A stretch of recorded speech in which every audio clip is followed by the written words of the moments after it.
día, buenas tardes. ¿Qué tal, chicos? Estamos acá para seguir con esta serie de videos donde el desafío es ver a Cristo en toda la Biblia. Y la pregunta es si realmente podemos ver a Cristo en toda la Biblia. La respuesta no se hace esperar, es sí.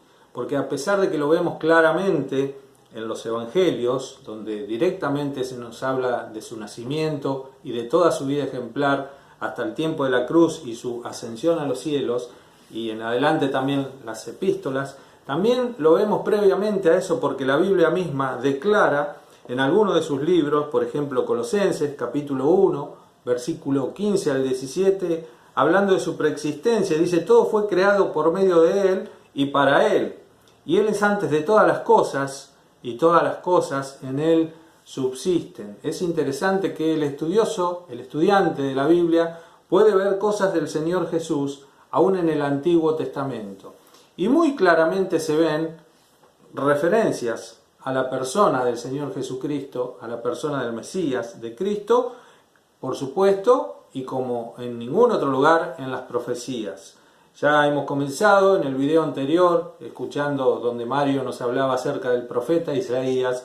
Hoy vamos a hablar de un profeta que se llamó Jeremías. Jeremías aparece en el tiempo aproximadamente 650 años antes de Cristo, y durante 70 u 80 años, según la tradición, fue su vida sobre esta tierra. Él dedicó de toda esa vida unos 46 años más o menos al servicio de la profecía del Señor. El Señor lo llamó muy temprano en su juventud y le encomendó la dura tarea de hablarle a un pueblo rebelde, un pueblo contradictor, y no fue fácil su tarea. Le tocó profetizar en medio de una espiritualidad externa, liviana, muy relajada, muy fingida, y ahí podríamos decir hasta ese momento la tarea venía fácil, pero también le tocó profetizar en medio de dura oposición, porque él tenía ni más ni menos que dar el mensaje del advenimiento del cautiverio, y la gente no quería malas noticias. La gente, como nos pasa a nosotros, las malas noticias nos hacen bajar los brazos, y él tuvo que hasta estar encarcelado por motivo de predicar el mensaje de Dios, y termina exiliado allí en Egipto, lugar donde no debería haber ido, porque él tenía muy en claro que Dios había dado la orden de que para sobrevivir había que quedarse en tierra propia. O sea, los judíos no se tenían que ir de Judea en ese momento, de Judá, de aquella tierra donde el invasor iba a venir, sino que tenían que quedarse y someterse a esa invasión. Y Jeremías conocía esta recomendación de Dios. Sin embargo, el pueblo con otra visión, con otra decisión, decide ir a cobijarse abajo de los egipcios, que ellos también van a ser sometidos futuramente a esta nación tremenda, a este imperio que estaba creciendo cada vez más, que es el imperio de los caldeos, de los babilonios. Así que muy apresuradamente, muy velozmente conté algo acerca de la vida de este profeta. Como hemos dicho, los profetas, aparte de hablar cosas del momento, también tomados por el Espíritu de Dios, ellos eran utilizados para mostrar cosas muy importantes que pasarían en la vida del Mesías, en la vida de Jesús. Y este en particular tiene 3 profecías que tienen que ver con la vida del Señor Jesús. Nos cuenta Jeremías que el Señor Jesús sería del linaje de David. ¿Recuerdan allí un pasaje donde está la curación de un ciego que dice: Jesús, hijo de David, ten misericordia de mí? Bueno, el judío piadoso sabía de estos detalles de la ley, de las profecías, y ellos tenían en cuenta que el Señor Jesús tenía que ser del linaje de David, y esto lo había profetizado Jeremías. Jeremías también profetizó que sería llamado el Señor, y los apóstoles, luego que desciende el Espíritu Santo allí en el libro de los Hechos, Pedro en su primer discurso dice: a este que ustedes crucificaron, Dios le ha hecho Señor y Cristo. Y vemos cómo la Biblia es armónica en ese sentido, como algo que se profetiza siglos antes del nacimiento del Señor, durante la vida del Señor tiene cumplimiento. Y también la profecía de Jeremías nos habla en tercer lugar referido a la persona del Mesías, acerca de que Él es mediador de un nuevo pacto. Y cuando vamos al libro de Hebreos nos encontramos que el escritor utiliza el capítulo 8 y 9 para hablarnos de que el Señor es mediador de un nuevo pacto y que eso es mejor que lo que se conocía desde la antigüedad, que era el antiguo pacto basado en la ley. Y rápidamente quiero ir a ver algún paralelo con la vida del Señor y que nos sirva de enseñanza a cada uno de nosotros. Hoy decíamos que a Jeremías le tocó un tiempito fácil, porque mientras él profetizó a un pueblo que venía de la idolatría, que venía en un avivamiento espiritual, porque en tiempos de Josías, uno de los 3 reyes durante la vida de los cuales él profetizó, durante los días de Josías el pueblo tuvo un avivamiento espiritual y un regreso aparente a los caminos de Dios. Pero fue un regreso que, como nos dice el capítulo 3 de este libro al que estamos haciendo mención,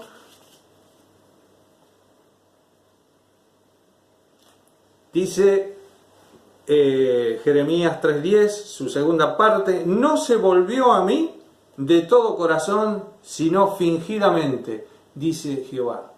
Y a veces el hecho de fingir, el hecho de aparentar, el hecho de fingirnos piadosos, como hizo el pueblo en ese momento, es más peligroso que una abierta incredulidad. De modo que al capítulo siguiente, capítulo 4, verso 18, tenemos una expresión que dice así: el Señor, tu camino y tus obras te hicieron esto. Realmente no sirve volver fingidamente a Dios. Tal vez hay personas que fingidamente aceptan un mensaje de una iglesia, de una religión, de un pastor, de alguien que comparte algo de la Biblia y dicen sí, estoy de acuerdo, me gusta, o está de moda el me gusta, pero a Dios no le alcanza un me gusta. Dios quiere que nuestra actitud no sea fingida, pero eso es producto de un corazón también que está manifestado en Jeremías, y Jeremías es muy rico en este tema. Jeremías capítulo 17 nos habla de que engañoso es el corazón más que todas las cosas y perverso. ¿Quién lo conocerá? Yo, Jehová, que escudriño la mente y pruebo el corazón. A Dios le podemos fingir. Con Dios podemos jugar, podemos engañar, pero no lo engañamos en realidad. Engañamos a los hombres, pero no a Dios. Así que Jeremías nos habla acerca del peligro de vivir fingidamente delante de Dios, pero a Dios no lo engañamos. Esto también pasaba en los días del Señor Jesús, porque la gente creía que su justicia estaba en la religión, en la ley, en el ritual, en la tradición. Sin embargo, el Señor enseña: si vuestra justicia no fuera mayor que la de los fariseos y los escribas, no podrán entrar en el reino de los cielos. Otro de los paralelos que encuentro con la vida del Señor Jesús es una abierta oposición. Así como Jeremías pudo predicar en un tiempo de supuesta aceptación al mensaje de Dios, también le tocó predicar durante una abierta oposición. Y me hace pensar esto en que cuando el Señor ya marca su rumbo fijo a la cruz y comienza a decir: tengo que ir a Jerusalén, padecer delante del sumo sacerdote, de los escribas, voy a ser rechazado. Ahí ya cambió el discurso y muchos no querían seguirle, hasta sus mismos discípulos dicen: Señor, esto no te va a convenir. Pero él tiene que decir: fuera de acá, Satanás. ¿Recuerdan ese discurso que él le da a Pedro? Así que tanto a Jeremías como al Señor le tocó predicar en medio de abierta oposición. Hay mucho más para decir.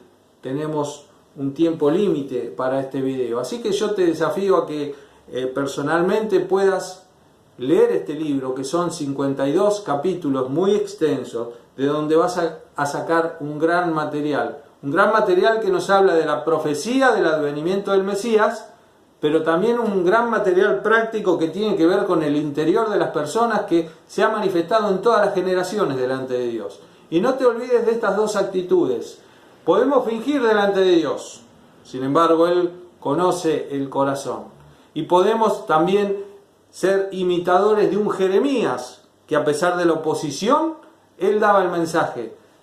Y aprender que el Señor Jesucristo también fue así, que a pesar de la oposición, Él fue a la cruz, porque esto era aquello para lo que el Padre lo había puesto. Así que, queridos chicos, que este pequeño mensaje sea una bendición para ustedes y un estímulo para estudiar a este gran profeta, del cual dije poquito y nada, pero lean que va a ser de bendición para sus vidas.